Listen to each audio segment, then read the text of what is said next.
this move came about?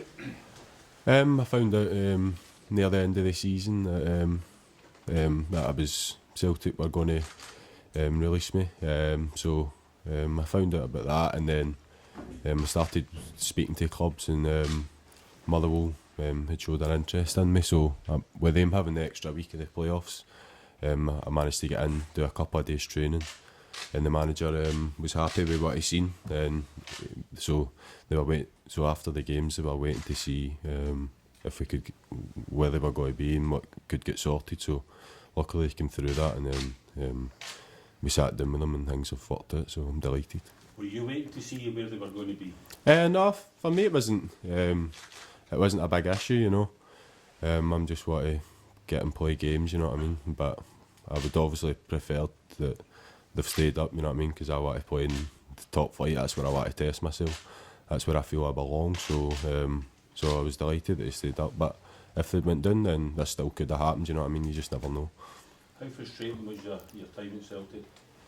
No, I wouldn't say it was frustrating. I loved every minute. I still wouldn't change my time at Celtic for anything. I think if I could grow up learning how to play the game and learning how to the experiences I've had in some of the youth European stuff and stuff like that, I wouldn't change that. But when I'm 21 now, you know what I mean, then I just felt it was the right time for me to move on.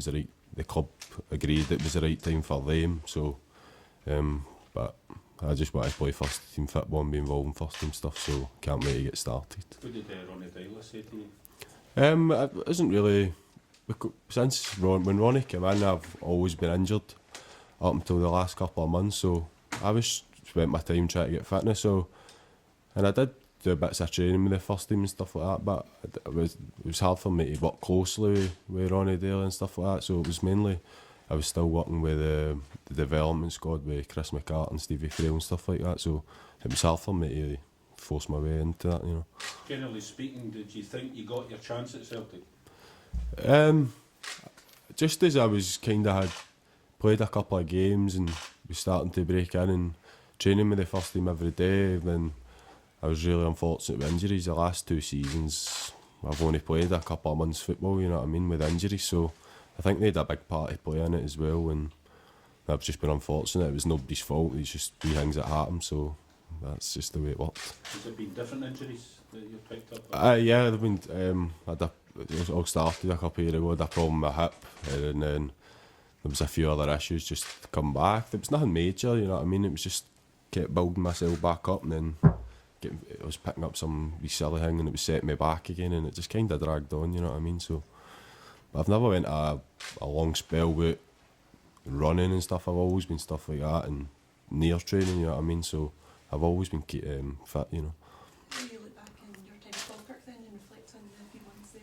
Yeah, I enjoyed my time at Falkirk. It was really good. I was coming off the back of a long time injury and get through into it, so I found it quite hard to start with, just to build myself up. But the longer I spent there, the better I was playing and stuff like that. And then I was gutted that near the end I got injured again and missed the playoffs. But I love my time at Falkirk. I learned a lot for that, and that's gave me a taste for the first team football. So can't wait to kick on there. How does it feel leaving behind Celtic after so many years now? It was tough, you know. For a football side of things, it wasn't as hard because I felt it was the right time to move on.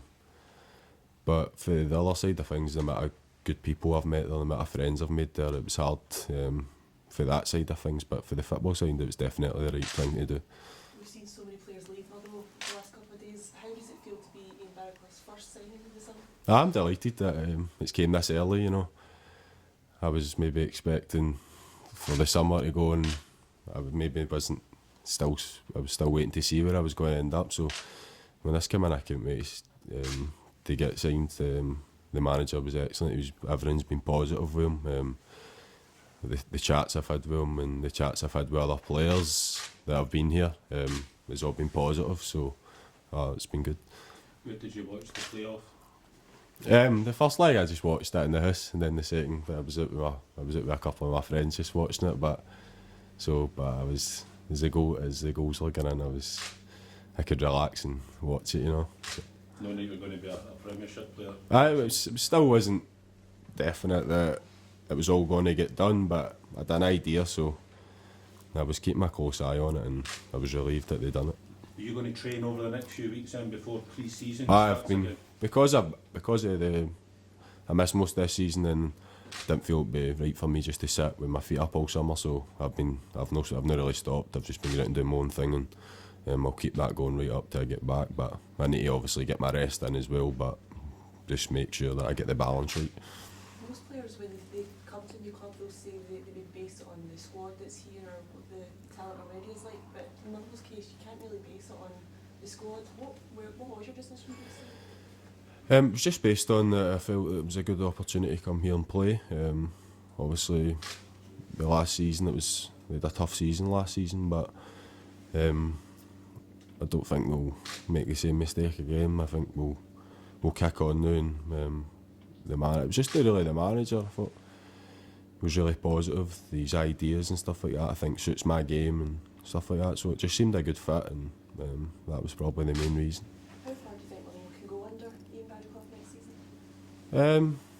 I think we've got to be pushing on top six at least. You know what I mean, it's hard to say just now, because we've obviously still got a lot of players that will probably be coming in and stuff like that. But the way the manager's talking, and we want to just aim as high as we can. So I think we'll be a good season. Obviously, you're saying you're here to play. I mean, Stevie Hamill's been an institution at left back for Motherwell for many years. So what's going to take to make the position you're in? No, I'm not just coming in here expecting to play or nothing. I know how good a player Stevie Hamill is just now and has been. You know, he showed that against Rangers over the 2 legs that he's still got a lot to offer. So I'm just coming in here to work hard. No guarantees that I'm going to play. You know what I mean? But I'll do my best. I'll work hard, and then hopefully I can force my way into the team. Have you played other positions other than left back before? I grew up most of the years I was a left centre back, and then it was maybe towards the end of under 17s that I moved to left back, and I've been there since. But I can easily play in at left centre back, you know. But that wouldn't be a problem to me. Have you noticed a similarity in approach between Motherwell and Ian Barraclough? There The way they approach it? there is that. The couple of days in at training, they were quite similar, you know. And a lot of the ideas have been pretty similar. So again, that was all positive and stuff like that. So it's good.